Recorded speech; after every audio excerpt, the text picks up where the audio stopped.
En este video vamos a tratar de integrar los diferentes elementos que componen los diseños de investigación. Vamos a empezar por un repaso, una definición general por el concepto de diseño y por su relación con el concepto de esquema de investigación que ya trabajamos, que ya vimos. Y luego vamos a empezar a definir y a trabajar y a continuar trabajando con los componentes de los diseños de investigación. Pero entonces en esta primera parte se trata de la definición del concepto de diseño de investigación y su relación con los esquemas y los tipos más frecuentes de diseño. Para eso voy a sacar mi cara de la pantalla, así se ve todo el mapa que tenemos de los procesos de investigación a escala micro con sus tres fases. Nosotros ya pasamos por la fase sincrética, que es la primera de las tres fases que vemos en la materia, en este recorrido didáctico por los contenidos, pero que no necesariamente se da primero, se da antes que las demás fases. Como ya planteamos desde el comienzo, este esquema, este recorrido, este mapa de fases no define una receta de pasos a seguir con un orden preespecificado, sino que más bien permite ordenar y poner en relación los diferentes conceptos. Entonces, en la fase sincrética vimos cómo se construye a partir de los componentes de la fase sincrética el esquema de una investigación, la estructura fundamental de una investigación, en base a los modelos teóricos que están como fundamento de cualquier investigación, el marco teórico, las definiciones conceptuales, pero también las relaciones entre conceptos, los supuestos epistemológicos, lógicos, disciplinarios, que están en la base de toda investigación y que nos permiten definir un objeto de investigación, formular un problema, una pregunta de investigación sobre ese objeto de investigación definido, responder, construir una respuesta a este problema de investigación como hipótesis para poner a prueba y formular los objetivos de la investigación, es decir, las acciones cognitivas generales que vamos a desarrollar a lo largo del proceso de investigación sobre el objeto para construir un nuevo conocimiento.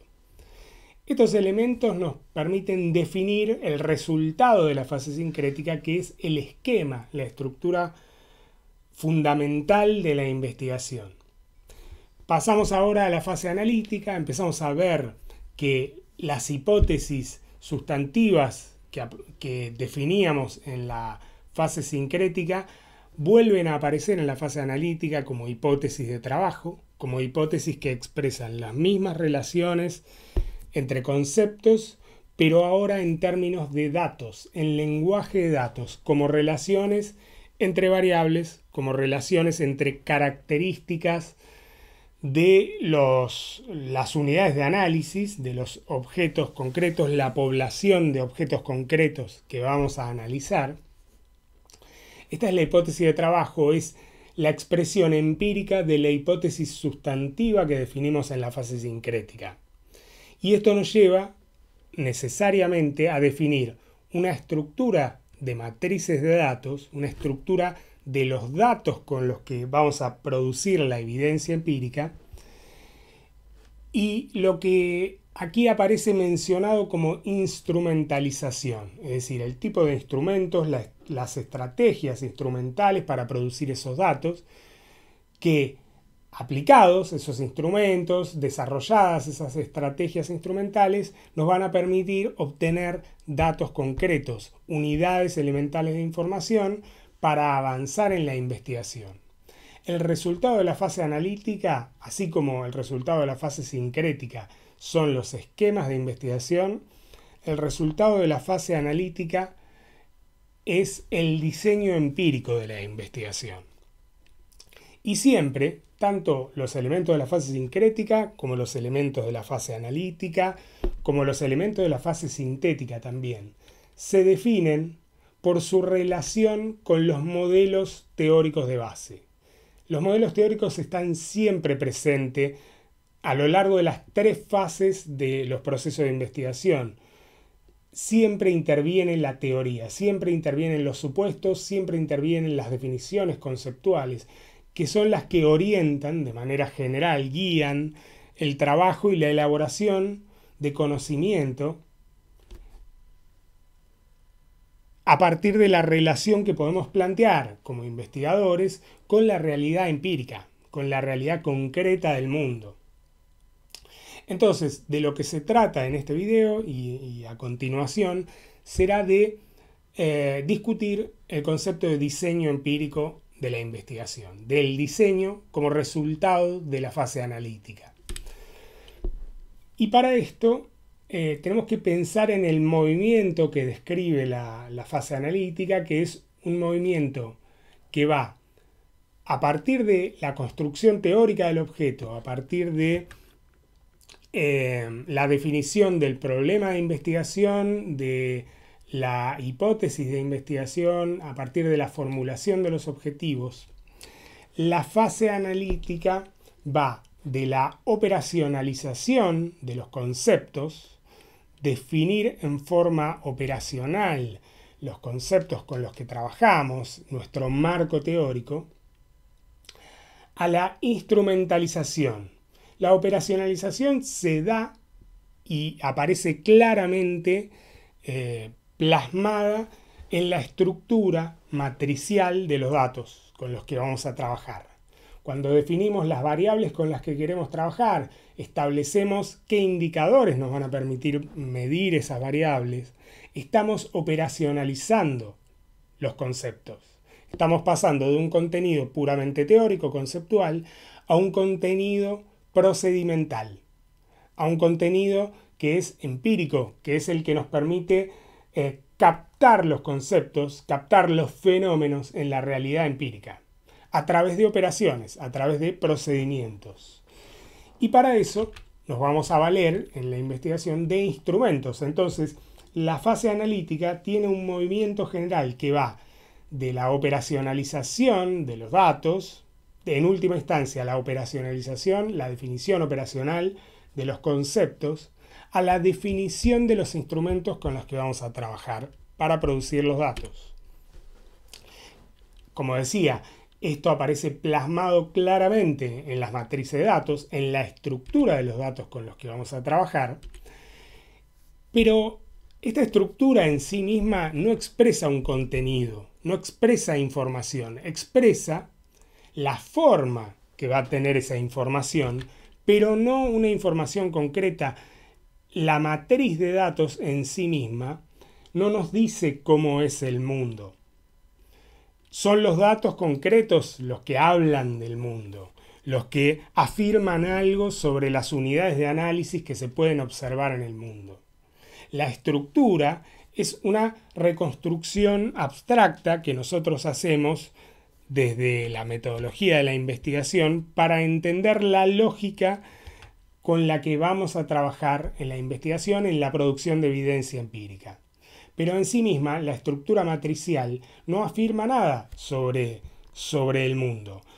Podemos definir como parte de nuestra matriz de datos que vamos a trabajar con unidades de análisis correspondientes a estudiantes de una carrera determinada, en un lugar determinado, en un momento determinado, y que vamos a medir el concepto de género como variable expresado empíricamente, ese concepto de género expresado empíricamente, porque nos parece relevante para nuestra investigación, para nuestro marco teórico.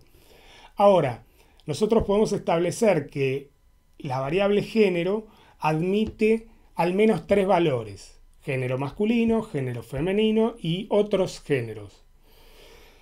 A diferencia de la variable sexo, por ejemplo, que tradicionalmente se la define como una variable dicotómica que admite solamente 2 valores, sexo masculino, sexo femenino. La variable género se define de otra manera, es otro concepto, está relacionado con las identidades construidas en el marco de las relaciones sociales y admite más de dos categorías, más de dos valores: género masculino, género femenino y otros géneros no tradicionales, no cis, no dicotómicos. Muy bien. Sabemos cuál es la estructura de nuestros datos ahora. Vamos a trabajar sobre estas unidades de análisis de estudiantes con la variable género. Podemos definir operacionalmente el género, ¿no? Y entonces nuestro procedimiento será preguntarle a las personas sobre la dimensión empírica de la variable, que es con qué género se sienten mejor identificados, ¿no? Y cómo hay una construcción subjetiva de la identidad de género. Aquí tenemos una estructura del dato definida, planteada claramente, pero todavía no tenemos datos sobre el mundo empírico. Todavía no hemos observado ni le hemos preguntado nada a ninguna unidad de análisis. Entonces todavía esta matriz de datos es una estructura abstracta. Para empezar a producir datos concretos sobre el mundo, necesitamos algo más. Siempre falta algo más. ¿Qué más falta ahora? Bueno, sí, siempre falta algo más. Y esto que falta ahora es muy importante. ¿Cómo se obtienen los datos necesarios para poner a prueba una hipótesis, para dar respuesta a un problema de investigación, para alcanzar un objetivo? Muy bien, a través del diseño empírico. Y vamos a ver que a través del diseño empírico implica prácticas, implica acciones. Entonces, es importantísimo en este punto en que estamos trabajando con los contenidos de la fase analítica, definir qué entendemos por diseño empírico de una investigación. ¿De qué se trata entonces? Bueno, la definición dice así: un diseño empírico es el conjunto de decisiones que los investigadores toman para resolver dificultades prácticas que van a tener que enfrentar para producir la evidencia empírica, para producir datos, para analizar esos datos, para poder interpretarlos y de esta manera para poder dar respuesta a los problemas de investigación. El diseño de investigación se define como el conjunto de decisiones que los investigadores toman para solventar cada una de las dificultades con las que se enfrentan cuando tienen que hacer el trabajo práctico de investigación, el trabajo de campo, lo que se conoce como trabajo de campo, cuando tienen que producir los datos, concretos, los datos que hablen del mundo, que describan el mundo, que den cuenta de características teóricamente relevantes de las cosas que hay en el mundo. Y esas decisiones que los investigadores toman, las toman en función de los objetivos de su investigación, primero que nada, en función del esquema de investigación, que de esta manera vemos claramente que es una estructura que define el rumbo general de la investigación, pero también los investigadores tienen que tener en cuenta los recursos que tienen para desarrollar la investigación. Entonces, estas decisiones que definen el diseño de investigación se toman en función de los recursos con los que se cuenta para la investigación. Así, el concepto de diseño está relacionado con una preguntita que los investigadores nos tenemos que hacer cuando hacemos una investigación, cuando llevamos adelante un proyecto, que es: ¿cómo vamos a investigar aquello que queremos investigar? Nosotros definimos un objeto de investigación a partir de 4 preguntas. ¿Qué queremos investigar? El fenómeno. ¿En quiénes lo queremos investigar? La población en la que el fenómeno tiene lugar. ¿Dónde y cuándo se da ese fenómeno en esa población? La ubicación delimitada espacio-temporalmente. Esto define el objeto de investigación, estas 4 preguntas. También nos preguntamos: ¿para qué vamos a hacer esta investigación? ¿Para producir qué conocimiento? ¿Una descripción del objeto? ¿Una explicación de las características del objeto por su relación con otras características? ¿O una interpretación del sentido, de las significaciones que se dan en ese objeto? Bueno, estas preguntas nos permiten definir y formular los objetivos de investigación. También podríamos decir, bueno, ¿cómo definimos el objeto? Podría ser una pregunta inicial que tendrá que ver con una investigación exploratoria, fenómeno. Ahora nos formulamos esta pregunta: ¿qué vamos a investigar? ¿En quiénes? ¿O en qué cosas? ¿Dónde? ¿Cuándo? ¿Y para qué lo vamos a investigar? Y lo siguiente que nos tenemos que preguntar cuando planificamos una investigación es ¿cómo vamos a investigar lo que queremos investigar? ¿Cómo lo vamos a hacer de manera práctica? Al comienzo, la respuesta a esta pregunta es un plan, lo que planeamos hacer a lo largo de la investigación. Pero con el paso del tiempo y con el avance de la investigación, cuando terminamos, damos por terminada la investigación, ese plan pasa a ser un hecho consumado. Ya no un plan, ya no opciones para hacer algo, sino lo hecho, lo que ya fue hecho, un hecho consumado. Entonces el diseño de investigación, al principio de toda investigación, en los proyectos que se presentan para conseguir financiamiento, para conseguir reconocimiento institucional, los diseños se formulan como planes de acción. Cuando se termina la investigación, esos planes de acción tendrán que ser hechos consumados. Tendrán que haberse desarrollado esos diseños en la práctica y las decisiones tendrán que haberse tomado en la práctica. Por lo tanto, el hecho consumado, que es el diseño al final de un proceso de investigación, se define a partir de un conjunto de límites y posibilidades. Por empezar, los límites materiales, ¿no? Los recursos de tiempo, de guita, de dinero, ¿no? Tan importante.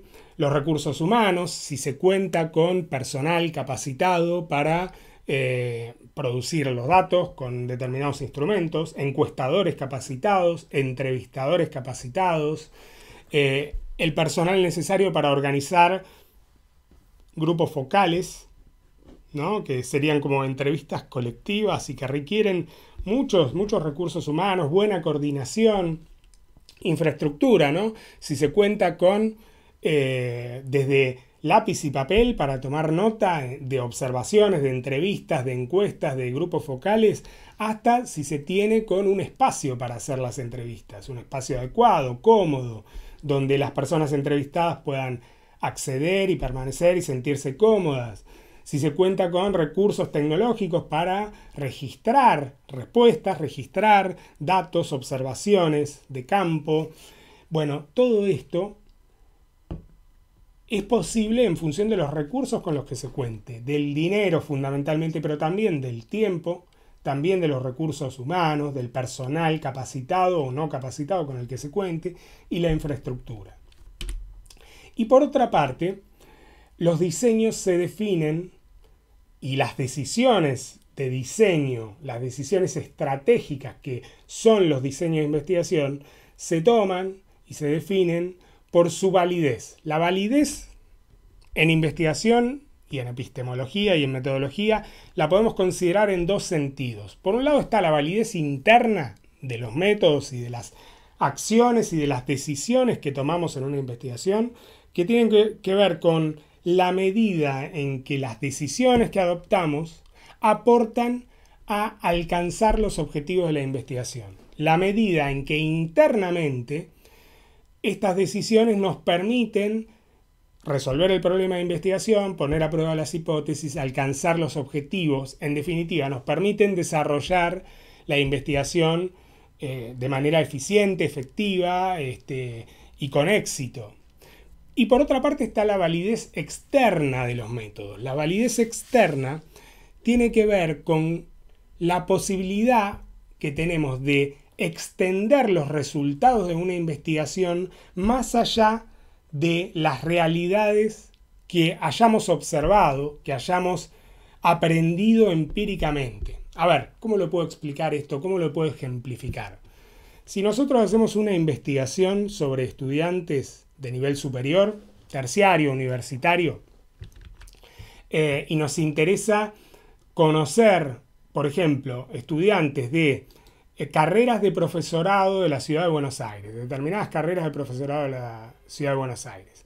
Nos interesa conocer sus expectativas de logro en su formación profesional como docentes y sus expectativas para su desarrollo profesional como docentes, su carrera profesional, ¿no? Es decir, ¿qué se imaginan que van a hacer como profesionales una vez que se gradúen como docentes? Lo podremos pensar con otras poblaciones, estudiantes de carreras terciarias, técnicas, ¿no? Estudiantes de administración, estudiantes de computación, estudiantes de diseño, lo que sea. Podremos pensar qué expectativas tienen para su carrera profesional y para su trayectoria laboral una vez que se hayan recibido en sus carreras. Podemos hacer la investigación, producir datos, formular una pregunta de investigación, plantear una hipótesis, formular unos objetivos descriptivos, ¿no? Describir las expectativas de logro en relación con la carrera profesional de esta población en la ciudad de Buenos Aires en el momento actual, ¿no? Este cuatrimestre.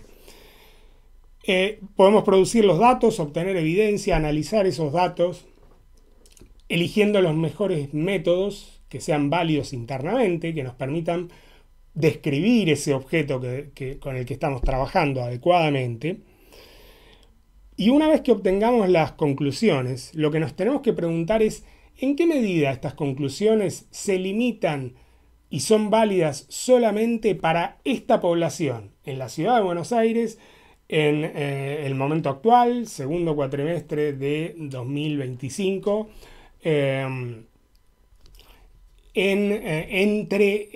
entre los estudiantes de determinadas carreras en determinados institutos, en una población específica, en qué medida son válidas las conclusiones para esta población, para este objeto de investigación. Esta es la validez interna. La validez externa, en cambio, tiene que ver con plantearnos en qué medida las conclusiones que extraemos del análisis de este objeto puntual nos sirven para pensar otros objetos. ¿Qué pasa con los estudiantes universitarios, por ejemplo? Estamos pensando en estudiantes de profesorado o en estudiantes de carreras técnicas. Bueno, pero ¿qué pasa con los estudiantes universitarios? ¿Qué pasa con los estudiantes de posgrado, ¿no? Tanto con los que tuvieron en sus carreras de grado formación docente o técnica terciaria y que después hacen posgrados. ¿Qué pasa? ¿En qué medida las conclusiones que extrajimos, obtuvimos analizando este objeto puntual nos sirven para pensar otros objetos análogos, similares? ¿En qué medida podemos pensar en las expectativas de logro en sus carreras profesionales, en su formación profesional y en sus trayectorias laborales de los estudiantes secundarios, por ejemplo? La validez externa tiene que ver con esto, con la capacidad de extender las conclusiones que obtenemos en la investigación más allá de nuestro objeto, a un objeto similar, análogo, y llegado el caso al universo de las personas que estudian o al universo de las personas. Obviamente siempre hay límites en la validez externa, porque siempre toda investigación se hace observando los casos puntuales singulares de los que nos ocupamos en nuestro objeto. Pero siempre hay que plantearse cuál es la validez externa, y esto también, la validez interna y la validez externa, aparecen como límites en los procesos de investigación. Bueno, otros límites tienen que ver con el soporte político de las investigaciones. Y cuando hablo de soporte político no estoy hablando de soporte político partidario necesariamente, ni siquiera ideológico, sino con el sustento de fuerzas que se le ofrece a los investigadores, ¿no? La libertad para definir su proyecto de investigación, su objeto de investigación, sus objetivos, su marco teórico, sus modelos teóricos de base. Todo esto tiene que ver con el soporte político y es importante, es relevante tenerlo presente como parte de la metodología de la investigación, porque en países como todos, pero como el nuestro, en la Argentina en particular, los países sudamericanos, muchas veces la ciencia en distintos periodos históricos ha estado fuertemente limitada por el soporte político, porque determinados modelos teóricos no eran admisibles en determinados periodos históricos, no eran admisibles por las autoridades constituidas. Entonces eso hace al soporte político, es también un límite para los diseños de investigación y para los procesos de investigación en su conjunto. Y esto nos remite también a las condiciones institucionales, es decir, la medida en que desde las instituciones se ofrece soporte, se ofrecen recursos, se ofrece tiempo, se ofrece reconocimiento institucional, se ofrece puntaje para el reconocimiento institucional, para las carreras profesionales de los investigadores. Esto también hace a los límites y posibilidades en el diseño de la investigación, pero también en el desarrollo concreto del proceso de investigación. Y por último, y no menos importante, los criterios éticos de investigación. Vamos a ver un poquito más sobre los criterios éticos. En ciencias sociales y en todas las disciplinas científicas en general, podemos empezar a discutir las cuestiones éticas en investigación a partir de 3 principios básicos fundamentales que es esperable que toda investigación cumpla, que tienen que ver con el respeto de las personas, el respeto de los derechos de las personas, de la dignidad de las personas con las que se hace investigación, que pueden ser parte del objeto de investigación o no, pero el respeto hacia las personas. La beneficencia es lo contrario de la maleficencia. Tiene que ver con que los resultados de la investigación sean beneficiosos para los sujetos y para las comunidades en general y para la sociedad y el mundo en general, y no tengan efectos negativos, maléficos, podríamos decir. Por lo tanto, la beneficencia es un segundo valor fundamental. Y el tercero tiene que ver con los criterios de justicia. Criterios de justicia en cuanto a la posibilidad de verse beneficiados por los resultados de la investigación, los sujetos que forman parte de las poblaciones, las comunidades, los estados, llegado el caso, ¿no? En un mundo globalizado esto es muy importante y muchas veces no es el criterio que prima en el desarrollo de la investigación, no siempre hay justicia. En los países centrales muchas veces se investigan algunos asuntos urgentes, como por ejemplo el desarrollo de vacunas para una epidemia grave que afecta al mundo, pero los resultados de esas investigaciones no siempre se distribuyen de manera beneficiosa y por igual, con criterios de justicia, a todo el mundo. Es cierto que esas investigaciones no las financia todo el mundo por igual, pero esto da lugar a discusiones. Hay que tener en cuenta estos 3 valores para que las investigaciones sigan criterios éticos, cumplan con criterios éticos. En la práctica, ¿cómo se ponen de manifiesto, cómo se expresan estos criterios éticos? Bueno, en ciencias sociales, ahora con más frecuencia, incluso en Argentina, a través de la revisión independiente de los protocolos o proyectos de investigación y de los diseños de investigación, es decir,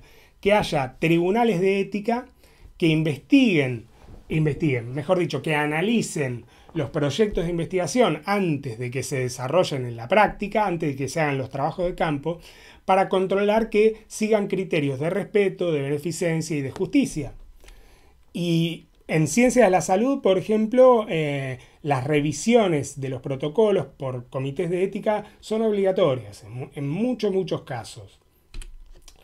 Después, procurando una asociación equilibrada con la comunidad en la que se desarrolla la investigación. Es decir, que el equipo de investigación pueda negociar con la comunidad de la cual se van a extraer muestras o cuya población se quiere investigar y estudiar porque forma parte del objeto de investigación, puedan negociar de manera tal que la comunidad se vea beneficiada también de la investigación y no solo los investigadores se vean beneficiados, o los investigadores o las instituciones que los financian. Este es otro punto importante a tener en cuenta. El valor social, en el mismo sentido, el valor social de la investigación y de sus resultados, que los resultados de la investigación sirvan para algo. Muchas veces en investigación de mercado es difícil entender cuál puede ser el valor social de las investigaciones que buscan entender cómo es la demanda de un producto para posibilitar la acumulación de capital más eficiente. Pero aún así, eso tiene que tener un valor social, aunque más no sea el valor social que posibilite desarrollar un proyecto de inversión solvente, que dé trabajo, que pueda tener beneficios para la sociedad en su conjunto, para la comunidad en su conjunto, y en este sentido que sea un valor social y que no sea maléfico, que no tenga efectos negativos para la sociedad y para la comunidad. La validez científica de los métodos, es decir, no quedarnos en una investigación que meramente utilice, si ustedes quieren, métodos, ¿cómo decirlo?, no fundados suficientemente en los antecedentes de investigación y en la evidencia, métodos que tengan cierta racionalidad científica y que se puedan fundamentar, y en este sentido que sean válidos científicamente, con validez interna, con validez externa en alguna medida. Que haya una evaluación de la validez es parte de la realización de los valores éticos fundamentales en todo proyecto. Que haya una participación que siga criterios de justicia, de voluntariedad, que no sea coercitiva, es fundamental para que una investigación cumpla con los criterios éticos. No se puede obligar a las unidades de análisis a participar de la investigación. Y las personas que participen voluntariamente de la investigación tienen que poder ofrecer su consentimiento informado, es decir, tienen que conocer los objetivos de la investigación, tienen que saber, aunque más no sea de manera inicial, cuáles son los métodos con los que se va a trabajar, y tienen que prestar su consentimiento informado, tienen que saber de qué se trata la investigación. Y esto tiene que ver con respetar a las personas que participen de la investigación, tanto los que participen como parte de la muestra de la población, como de los que participen como asistentes, como informantes clave, de los que participen como parte de la comunidad. Estos son los criterios éticos fundamentales. Volvamos entonces a los diseños. Dijimos, los diseños son una cuestión de estrategia. Los diseños se definen a partir de su relación con los esquemas de investigación. Tienen que ser adecuados, pertinentes y factibles. Factibles significa que se puedan realizar los diseños de investigación y que permitan alcanzar los objetivos definidos en el esquema de investigación, trabajar con el objeto de investigación de la mejor manera. Y para esto, dijimos, hay que tomar decisiones estratégicas en función de cuáles son los objetivos, de cuáles son los recursos que se tienen, y esas decisiones tienen que ser decisiones en relación con la cantidad de unidades de análisis con las que se va a trabajar. Si se toma una muestra, va a ser una muestra extensiva, amplia, que nos permita ver cómo se comportan las características de las unidades de análisis en un conjunto amplio de unidades de análisis, o intensivas, que se concentren en unos pocos casos, en unas pocas unidades de análisis, para trabajar con muchas variables, con sus relaciones, para poner a prueba hipótesis multivariadas. Esto podría ser más un diseño intensivo. Y también hay diseños de caso único, en los que, por ejemplo, se trabaje con una única persona como población, como muestra, si ustedes quieren, de la investigación. Una única persona que por su posición institucional, porque es un dirigente político, sindical, empresarial, porque es un cuadro directivo de una empresa. Entonces, la información que nos provea puede permitirnos poner a prueba algunas hipótesis y comprender la realidad mejor. Analizar el caso de una empresa puede ser otro caso único en una investigación, ¿no? En lugar de tomar una muestra de empresas, de grandes empresas farmacéuticas, de grandes empresas metalúrgicas, lo que sea, del área que sea, grandes empresas administrativas, comerciales, en lugar de tomar una muestra de muchas empresas y trabajar con un diseño extensivo así, o tomar una muestra de unos pocos casos paradigmáticos y trabajar de manera intensiva, quizá nos podamos concentrar en una única empresa, un caso de éxito, pero una única empresa como caso una única institución, una única universidad, una única carrera. También podrían ser estudios con diseños de caso único. Después, la manera en que se controlan las variables, sobre todo cuando se buscan evaluar relaciones causales en una investigación explicativa, ¿no? Se busca explicar un fenómeno a partir de cómo se comportan unas variables en relación con cómo se comportan otras. Y acá hay que distinguir tres tipos de diseños de investigación fundamentales. Vamos a empezar por los diseños experimentales, que son los típicos de las ciencias naturales modernas, contemporáneas, ¿no? Nos interesa, por ejemplo, analizar cómo se comporta la gravitación universal, cómo se da el fenómeno de la gravitación universal en cuerpos que caen en diferentes circunstancias medioambientales, por ejemplo. No sé, estoy inventando, yo de ciencias naturales no sé nada. Pero entonces lo que haremos será ir al laboratorio y controlar todas las variables que pueden estar interviniendo en el fenómeno. Entonces vamos a trabajar con algunas variables fundamentales que serán la aceleración de los cuerpos que caen, el tiempo que tardan en caer desde un punto hasta la Tierra, y vamos a controlar otras variables que podrían llegar a estar interviniendo. ¿Qué sé yo? Temperatura, luminosidad del ambiente, humedad, por ejemplo, composición de los cuerpos, ¿no? Forma de los cuerpos. No es lo mismo tirar una pluma para que caiga que tirar una hoja de papel, que tirar una bola de billar. Caen de diferente manera, con diferente aceleración, sin duda. Entonces, controlar todas estas variables que pueden estar interviniendo es lo que hacen los investigadores en el laboratorio cuando hacen experimentos, sobre todo en ciencias naturales. También en ciencias sociales se pueden hacer experimentos. Por ejemplo, mostrarle a una persona un producto determinado, un discurso, exponer a personas a un discurso político y preguntarles qué opinan de esos discursos políticos, pero controlando algunas variables que pueden estar interviniendo. Por ejemplo, controlando el comportamiento de la variable género, poniendo un grupo de personas en género masculino, otro grupo de personas en género femenino, otro grupo de personas de otros géneros no tradicionales, controlando las edades, ¿no? Separando grupos por edades. Eso es parte del control experimental que se hace de las variables que pueden estar interviniendo. Después, controlando nivel educativo. Claro, lo que no podemos hacer por criterios éticos es a algunas personas permitirle o obligarlas a que estudien hasta completar las carreras universitarias y a otras personas obligarlas a que abandonen sus estudios antes de iniciar los estudios secundarios y a otras personas no permitirles que estudien en las instituciones jamás.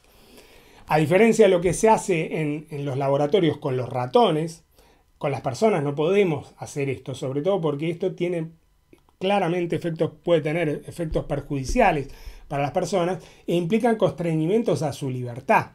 Pero controlar estas variables, aunque sea estableciendo grupos de casos, controles, que nos permitan comparar, controlando en alguna medida el sesgo que puede haber en la distribución de las unidades de análisis, en los grupos experimentales, es una manera de hacer un experimento como se lo hace en ciencias naturales. Hay diseños cuasi experimentales que solamente controlan unas pocas variables.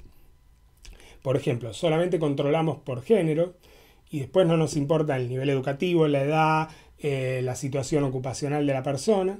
O pueden ser estudios observacionales en los cuales nosotros observamos cómo se dan los fenómenos sin intervenir ni modificar esos fenómenos ni controlar cómo se comportan las covariables que pueden estar interviniendo en los resultados de un fenómeno.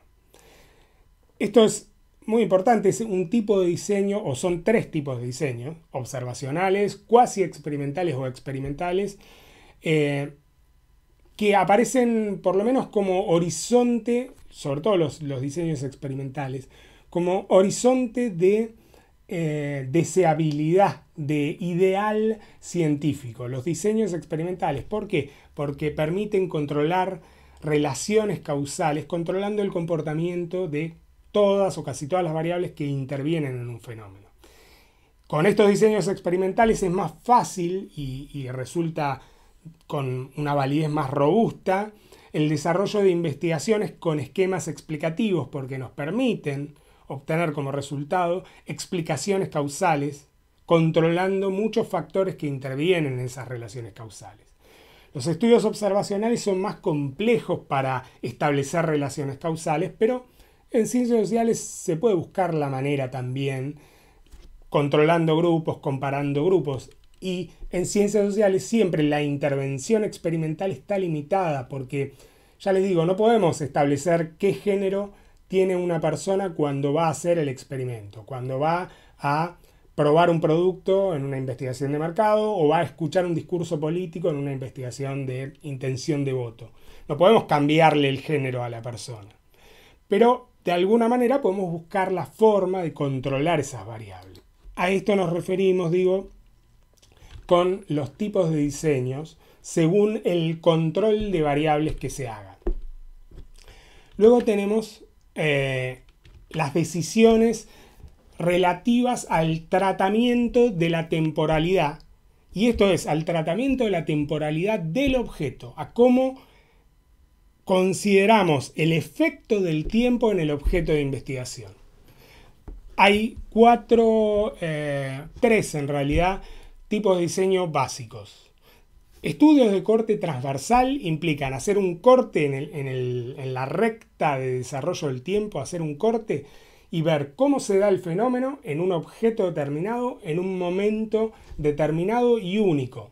Por ejemplo, ¿cuál es la situación ocupacional de los estudiantes de una carrera de profesorado, o de una carrera técnica terciaria o de una carrera universitaria en noviembre del 2021? Hacemos un corte transversal y vemos cuál es la situación ocupacional de esa población en ese momento.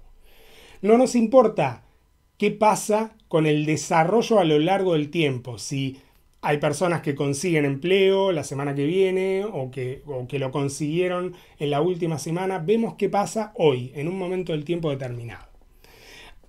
El otro caso es el de los estudios longitudinales, que consideran el desarrollo del fenómeno a lo largo, por eso longitudinales, a lo largo del tiempo. Y pueden ser prospectivos, es decir, empezamos el estudio ahora, en noviembre del 2021, y seguimos a una población, a una muestra de estudiantes de una carrera determinada durante los próximos 3 años, más o menos hasta que terminen sus carreras, para ver si terminan las carreras, si consiguen trabajo, si mejoran su situación ocupacional, si modifican sus ingresos, aumentan o disminuyen, si tienen más facilidades para ocuparse de las tareas domésticas y repartirlas en su hogar, en función de la relación de estas variables con la evolución en la carrera que están estudiando. Esto lo vemos a lo largo del tiempo, pero desde hoy, noviembre del 2021, hasta noviembre del 2024, por ejemplo, 3 años. Bueno, podemos hacer este diseño de tipo longitudinal prospectivo para ver qué va a ocurrir con el fenómeno en el futuro. Retrospectivo es lo contrario, es ver cómo se llegó a lo largo del tiempo a un punto determinado del tiempo. Los estudios históricos en general son estudios retrospectivos. Vemos el desarrollo que tuvo un fenómeno a lo largo del tiempo en el pasado. ¿Qué pasó entre el comienzo del gobierno del Partido Colorado y hasta el final del gobierno del Partido Blanco? Estoy inventando partidos como si estuviéramos en otro país, pero digo, para no tocar ninguna sensibilidad en estas épocas, pero digo, vemos qué pasó en el pasado en un periodo de tiempo.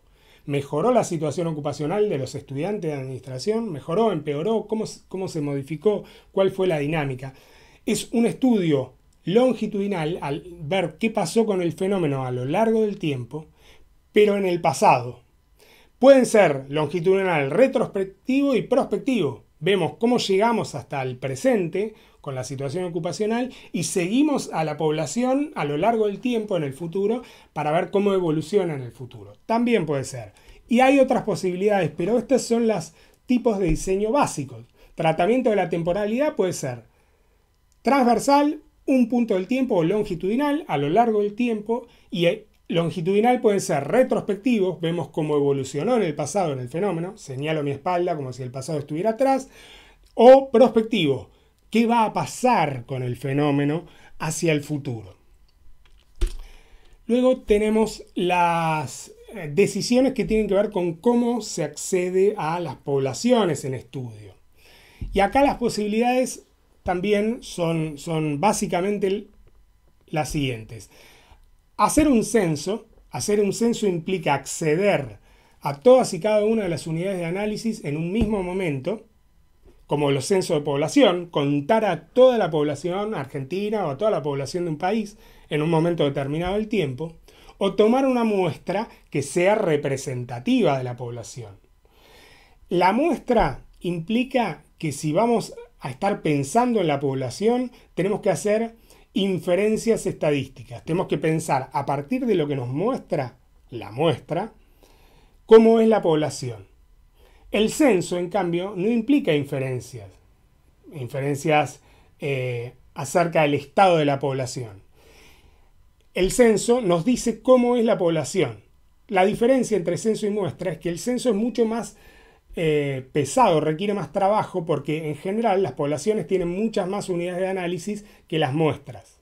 Requieren más tiempo, más trabajo, más personal capacitado, más recursos. Las muestras en general son más baratas en este sentido, pero tienen como contrapartida lo que se conoce como el error muestral, el error en el que podemos incurrir tratando de deducir las características de la población a partir de las características de la muestra. Inferir más que deducir, porque ahí en estas inferencias intervienen deducción, inducción, analogía muchas veces.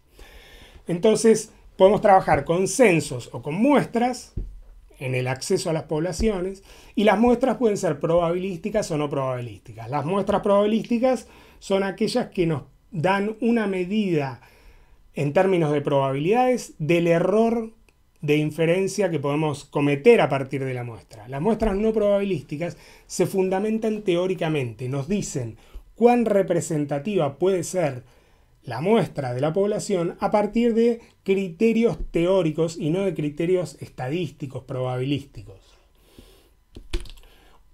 Luego, el tipo de fuentes de datos. Esto yo ya lo mencioné varias veces. Las fuentes de datos pueden ser primarias, cuando los datos se producen para alcanzar los objetivos de la investigación, o fuentes de datos secundarias, cuando los datos se producen para alcanzar otros objetivos, pero se utilizan además para alcanzar los objetivos de nuestra investigación. Y las fuentes secundarias pueden ser directas o indirectas. Las directas son aquellas que nos permiten obtener los datos en bruto, la matriz de datos con todos los valores para procesarlos y analizarlos como a nosotros nos parezca. Una planilla de cálculos con todos los valores podría ser una base de datos directas en bruto, mientras que las fuentes de datos indirectas son las que nos permiten analizar resultados del análisis de los datos. Mejor dicho, tomar los resultados del análisis de los datos ya producidos. Por ejemplo, cuando leemos en un artículo que la distribución por género de los estudiantes de nivel superior en la ciudad de Buenos Aires es mayoritariamente femenina. Entonces hay más mujeres que varones. En general se toma la variable sexo en estos tipos de datos. Y entonces podemos decir que alrededor del 60% o del 50 y pico por ciento de la población de estudiantes terciarios superiores en la ciudad de Buenos Aires son de género femenino, son de sexo femenino. Estos datos ya están analizados, los porcentajes ya están calculados, las proporciones ya están calculadas, por lo tanto las fuentes de datos serán indirectas. Si nos dan la base de datos y nos permiten calcular estos porcentajes, entonces serán fuentes de datos secundarias, pero directas. Y por último, la última decisión que define los tipos de diseños tiene que ver con el tipo de instrumento que vamos a utilizar, o los tipos de instrumentos, pueden ser más de uno. Y en esto vamos a hacer una clasificación muy general entre instrumentos más estructurados y menos estructurados. Instrumentos que tienen una estructura, que nos dicen cómo desarrollar cada procedimiento para cada dimensión de cada variable de manera predeterminada, y estos son instrumentos más rígidos, que dan menos libertad, que permiten acomodarse mucho menos que los instrumentos no estructurados o menos estructurados. Una encuesta en general es un instrumento más estructurado. Tenés una cantidad de preguntas ya predefinidas, muchas veces con opciones de respuestas que vienen establecidas en el propio formulario de la encuesta. Mientras que una entrevista abierta, con preguntas abiertas, donde uno va preguntándole al entrevistado lo que le parece, como si fuera muy parecido esto a lo que hacen los periodistas en entrevistas extensas, donde se trata de entablar una conversación y a veces discutir con el propio entrevistado, hacerle la misma pregunta de diferentes maneras. Este es un instrumento mucho menos estructurado. ¿Qué ventajas tienen unos y otros? Los instrumentos estructurados en general son mejores para comparar resultados, para comparar las respuestas que da una unidad de análisis a las respuestas que da otra unidad de análisis. ¿Por qué? Porque los procedimientos fueron casi los mismos, si no es que fueron exactamente los mismos. Mientras que los instrumentos no estructurados lo que nos permiten, más que comparar procedimientos que pueden haber sido muy diferentes, nos dan más fuerza para identificar temas emergentes, cuestiones no previstas, respuestas que no habíamos anticipado, temas nuevos, temas que pueden ser de interés. Por eso, muchas veces, este tipo de instrumentos no estructurados son los que se denominan instrumentos cualitativos, que responden a estrategias de investigación cualitativa, y que dan más flexibilidad a los investigadores para acomodarse a las situaciones puntuales del campo, de la interrelación con los entrevistados, con las unidades de análisis, con la muestra. Estas son las decisiones fundamentales que definen a un diseño. Entonces, los diseños, una cuestión de estrategia. Para resumir lo que tenemos que llevarnos de este primer recorrido. Primero, que hay una diferencia, y tiene que estar clara esta diferencia, entre los conceptos de esquema de investigación y diseño de investigación. Están interrelacionados los esquemas y los diseños, pero no son lo mismo. Los esquemas tienen que ver con definir un objeto, formular una pregunta, problema de investigación, responder esa pregunta con una hipótesis y alcanzar unos objetivos de investigación. Este es el esquema de la investigación. Y el diseño tiene que ver con cómo vamos a producir la evidencia empírica para poner a prueba las hipótesis, responder a las preguntas de investigación, alcanzar los objetivos y conocer, en definitiva, el objeto de investigación. En la práctica, los diseños responden a las condiciones contextuales, a las condiciones materiales, políticas, profesionales de las instituciones. Y esto es así porque la ciencia es un fenómeno social.